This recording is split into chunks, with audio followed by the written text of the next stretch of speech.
नमस्कार मित्रों, स्वागत है आप सबका अपने चैनल कथा साहित्य दर्पण में। आज हम लोग सुनने जा रहे हैं सुभद्रा कुमारी चौहान जी की एक प्रसिद्ध कहानी हींग वाला, जो कि विभिन्न पाठ्यक्रमों में संग्रहित एक कहानी है और यह बहुत प्रसिद्ध कहानी है तथा यह कहानी संग्रह भूले बिसरे चित्र में संग्रहित है। तो चलते हैं कहानी पर। कहानी पर पहुंचने से पहले संक्षिप्त सा परिचय जानेंगे सुभद्रा कुमारी चौहान जी का। सुभद्रा कुमारी चौहान जी का जन्म 16 अगस्त 1904 में उत्तर प्रदेश के इलाहाबाद जिले के निहालपुर नामक गांव में एक संपन्न परिवार में हुआ था। वह जमींदार परिवार से ताल्लुक़ रखती थी। उनके पिता का नाम दिलीप चौहान था। सुभद्रा कुमारी जी का विद्यार्थी जीवन प्रयाग में गुजरा। वह महादेवी जी की प्रिय मित्र थी और आपकी प्रसिद्धि का आधार आपकी कविताएं थी और आप कवित्री के रूप में ही ज़्यादातर प्रसिद्ध हैं, पर आपने अन्य विधाओं पर भी प्रमुख रूप से अपनी लेखनी चलाई। आपकी प्रसिद्धि का आधार आपकी प्रसिद्ध रचना झांसी की रानी है और आपने कहानी विधा पर भी लेखनी चलाई और 3 प्रसिद्ध कहानी संग्रह लिखे। आपकी शादी ठाकुर लक्ष्मण प्रसाद सिंह के साथ हुई और उसके बाद पति के साथ ही आप महात्मा गांधी के असहयोग आंदोलन में भी भागीदारी निभाती रहीं। शादी के बाद आपके 5 बच्चे हुए, जिनमें से आपकी बेटी सुधा चौहान ने आप की जीवनी मिला तेज से तेज नाम से लिखा और आपके जीवन पर प्रकाश डाला। बहुमुखी प्रतिभा की धनी सुभद्रा कुमारी चौहान जी ने 9 वर्ष की उम्र में ही नीम की नाम की एक कविता लिखी, जो कि मर्यादा पत्रिका में प्रकाशित हुई। और आप बचपन से ही कहानी और लेखनी के संबंध में रुचि रखती थी। आपके प्रमुख कहानी संग्रह हैं बिखरे मोती 1932, उन्मादिनी 34, सीधे साधे चित्र 1947। तो इन्हीं में आपकी प्रसिद्ध कहानी है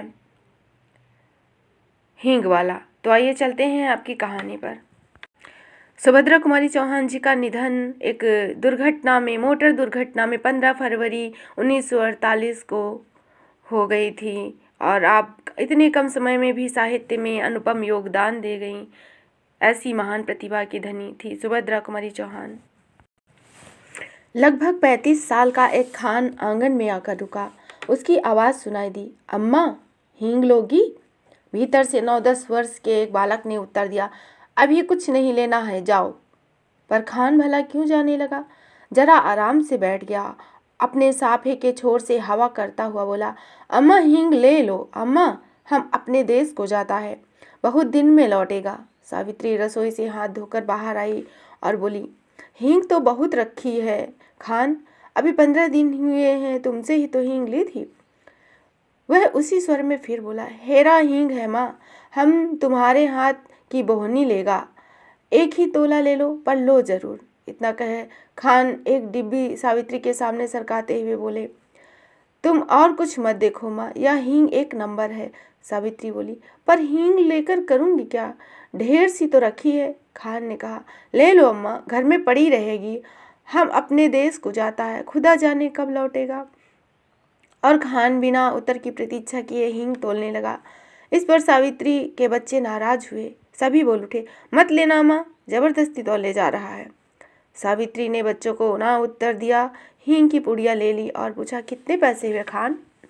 35 पैसे अम्मा, खान ने उत्तर दिया। सावित्री ने 7 पैसे तोले के भाव से 5 तोले का दाम 35 पैसे लाकर खान को दे दिया। खान सलाम करके चला गया, पर बच्चों को माँ की यह बात अच्छी न लगी। बड़े लड़के ने कहा, माँ तुम खान को तो वैसे ही 35 पैसे दे दिए हो, हींग की ज़रूरत भी नहीं थी। छोटा माँ से चिढ़कर बोला, माँ 35 पैसे हमको भी दो, हम बिना लिए नहीं रहेंगे। लड़की जिसकी उम्र 8 साल की थी बड़े गंभीर स्वर में बोली, माँ तुमसे पैसा ना मांगो, वह तुम्हें न देंगी, उनका बेटा वही खान है। सावित्री को बच्चों की बात पर हंसी आ रही थी। उसने हंसी दबाकर बनावटी क्रोध से कहा, चलो चलो, बड़ी बातें बनाने लग गए हो, खाना तैयार है। छोटा बोला, पहले पैसे दो, तुमने खान को दिए हैं। सावित्री ने कहा, खान ने पैसे के बदले में हींग दी है, तुम क्या दोगे? छोटा बोला, मिट्टी देंगे। सावित्री हंस पड़ी, अच्छा चलो, पहले खाना खा लो, फिर मैं रुपया तुड़वाकर तुम तीनों को पैसे दूंगी। खाना खाते खाते हिसाब लगाया गया। तीनों में बराबर पैसे कैसे बटे? छोटा कुछ कम पैसे लेने की बात पर बिगड़ पड़ा। कभी नहीं, मैं कम पैसे नहीं लूँगा। दोनों में मारपीट हो चुकी होती यदि मुन्नी थोड़े कम पैसे लेना स्वीकार न कर लेती। कई महीने बीत गए, सावित्री की सब हींग खत्म हो गई। इस बीच होली आई। होली के अवसर पर शहर में खासी मारपीट हो गई। सावित्री कभी कभी सोचती, हींग वाला तो नहीं मार डाला गया, ना जाने क्यों खान उसे प्रायः याद आता रहता। एक दिन सवेरे सवेरे सावित्री उसी मौलसिरी के पेड़ के नीचे चबूतरे पर बैठी कुछ बुन रही थी। उसने सुना उसके पति किसी से कड़े स्वर में कह रहे हैं, क्या काम है? भीतर मत जाओ, यहीं आओ। उत्तर मिला, हींग है, हेरा हींग। और खान तब तक आंगन में सावित्री के सामने पहुंच चुका था। खान को देखते ही सावित्री ने कहा, बहुत दिनों में आए हो खान, हींग तो कब की खत्म हो गई। खान बोला, अपने देश को गया था अम्मा, परसों ही लौटा हूँ। सावित्री ने कहा, यहाँ तो बहुत जोरों का दंगा है। खान बोला, सुना समझ में नहीं है लड़के वालों में। सावित्री बोली, खान तुम हमारे घर चले आए, तुम्हें डर नहीं लगा? दोनों कानों पर हाथ रखते हुए खान बोला, ऐसी बात मत करो अम्मा, बेटे को भी क्या कभी माँ से डर है जो मुझे होता? और इसके बाद उसने डिब्बा खोला और एक छटाक हींग तोलकर सावित्री को दे दी। रेजगारी दोनों में से किसी के पास नहीं थी। खान ने कहा, वह आकर फिर कभी पैसा ले जाएगा। सलाम करके चला गया। इस बार लोग दशहरा दूने उत्साह के साथ मनाने की तैयारी में थे। 4 बजे शाम को माँ काली का जुलूस निकलने वाला था। बच्चों ने कहा, हम भी जुलूस देखने जाएंगे। सावित्री के पति शहर से बाहर गए हुए थे। सावित्री स्वभाव से भीरू थी। उसने बच्चों को पैसों का, खिलौनों का, सिनेमा का, ना जाने कितने प्रकार का प्रलोभन दिया, पर बच्चे न माने। नौकर रामू भी जुलूस देखने के लिए उत्सुक हो रहा था। उसने कहा, भेज दो ना माँ जी, मैं अभी दिखा कर ले आता हूँ। लाचार होकर सावित्री को बच्चों को भेजना पड़ा। उसने बार बार रामू को समझाया। दिन रहते ही बच्चों को लेकर लौट आए। देखते ही देखते दिन ढल चला, अंधेरा भी बढ़ने लगा, पर बच्चे न लौटे। सावित्री को अब न भीतर चैन था न बाहर। इतने में उसे कुछ आदमी सड़क पर भागते हुए जान पड़े। वह दौड़ कर बाहर आई।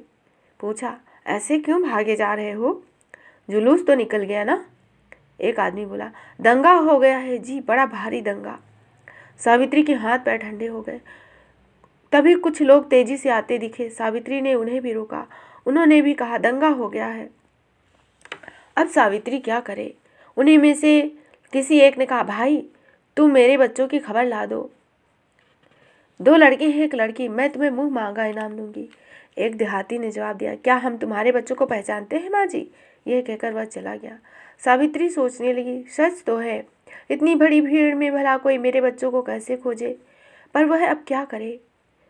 उसे रह रहकर अपने पर ही क्रोध आ रहा था। आखिर क्यों उसने बच्चों को भेजा? वे तो बच्चे ठहरे, जिद तो करते ही, पर भेजना तो उसके हाथ की बात थी। सावित्री पागल सी हो रही थी। बच्चों की मंगल कामना के लिए उसने सभी देवी देवता मना डाले। शोरगुल शांत हो गया। रात के साथ साथ नीरवता बढ़ चली, पर बच्चे न आए। सावित्री हताश हो गई और फुट फुट कर रोने लगी। उसी समय उसे वह परिचित स्वर सुनाई पड़ा, अम्मा। सावित्री दौड़ कर बाहर आई। उसके तीनों बच्चे खान के साथ सकुशल लौट आए। सावित्री ने खान को देखते ही कहा, वक्त अच्छा नहीं है अम्मा। खान ने सावित्री को देखते कहा, वक्त अच्छा नहीं है अम्मा, बच्चों को ऐसी भीड़ भाड़ में बाहर ना भेजा करो। बच्चे दौड़कर माँ से लिपट गए। तो इस तरह आपने सुनी सुभद्रा कुमारी चौहान जी की लिखी हुई एक प्रसिद्ध कहानी हींग वाला। आशा है आपको यह कहानी अवश्य ही पसंद आई होगी। तो फिर मिलेंगे इसी तरह नए तथ्यों के साथ। तब तक के लिए धन्यवाद। मित्रों, यदि आपको यह कहानी पसंद आए तो आप हमारे चैनल को लाइक करिए, मित्रों में शेयर करिए और सब्सक्राइब भी करिए। धन्यवाद। जय हिंद, जय हिंदी।